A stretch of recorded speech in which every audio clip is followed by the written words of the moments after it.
Assalamualaikum warahmatullahi wabarakatuh. Perkenalkan, nama saya Ramita Ramawati dengan NIM 12122001665. Di sini saya akan memberikan materi mengenai etika lingkungan dalam bisnis. Etika bisnis dalam suatu perusahaan mempunyai peranan yang sangat penting. Yang pertama, terbentuknya perusahaan yang kuat dan berdaya saing tinggi, serta mempunyai kemampuan menciptakan nilai yang tinggi.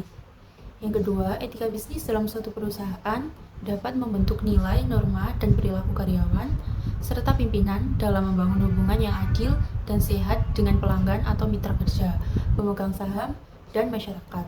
Yang ketiga, perusahaan meyakini prinsip bisnis yang baik adalah bisnis yang beretika, yaitu bisnis dengan kinerja unggul dan berkelanjutan yang dijalankan dengan berpegang pada aturan etika sejalan dengan peraturan perundang-undangan yang berlaku. Keempat, etika bisnis dapat menjadi standar dan pedoman bagi seluruh karyawan, termasuk manajemen, dan dijadikan sebagai pedoman dalam menjalankan pekerjaan sehari-hari yang didasari oleh moral yang tinggi, kejujuran, transparansi, dan sikap profesional. Dalam menciptakan etika bisnis, ada beberapa hal yang harus diperhatikan, yaitu self-control, development of social responsibility, menjaga jati diri dan tidak mudah terpengaruh oleh pesatnya perkembangan informasi dan teknologi, ciptakan kompetisi yang sehat, menerapkan konsep pembangunan berkelanjutan. Ada 3 pendekatan dasar dalam merumuskan perilaku etika bisnis. Yang pertama, pendekatan utilitarian, artinya setiap tindakan harus didasarkan pada konsekuensinya. Yang kedua, pendekatan hak individu, artinya setiap orang dalam tindakan dan perilakunya mempunyai hak-hak dasar yang harus dihormati. Yang ketiga, pendekatan keadilan. Pengambilan keputusan mempunyai kedudukan yang sama dan bertindak adil dalam memberikan pelayanan kepada pelanggan, baik secara individu maupun secara kelompok. Aspek dasar bisnis ada 3, yaitu economic proof. Dari sudut pandang ekonomi, bisnis yang baik adalah bisnis yang tidak hanya menguntungkan, tetapi juga bisnis yang beretika dan berkualitas. Yang kedua, moral proof.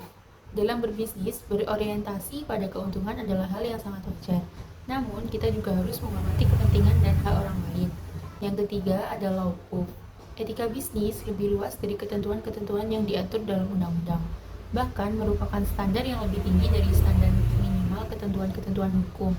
Ada beberapa macam paham etika. Yang pertama adalah paham deontologi. Artinya, suatu kewajiban moral dapat diketahui secara intuitif. Yang kedua ada paham teleologi. Artinya, menilai perbuatan orang dari tujuannya. Perilaku tidak etis, yaitu tindakan melakukan sesuatu yang merugikan seseorang atau melanggar norma kesusilaan. Etika lingkungan, yaitu mengenai hubungan antara manusia sebagai suatu kelompok dengan lingkungan alam yang lebih luas secara keseluruhan. Etika lingkungan hidup berbicara tentang perilaku manusia terhadap alam dan juga hubungan antara seluruh kehidupan di alam semesta, yaitu antara manusia dengan manusia yang mempunyai dampak terhadap alam dan antara manusia dengan makhluk hidup lainnya atau dengan alam secara keseluruhan, termasuk kebijakan, politik, dan ekonomi yang berdampak langsung maupun tidak langsung terhadap alam. Ada beberapa teori tentang etika lingkungan. Yang pertama adalah antroposentrisme, artinya teori lingkungan hidup yang memandang manusia sebagai pusat sistem alam semesta.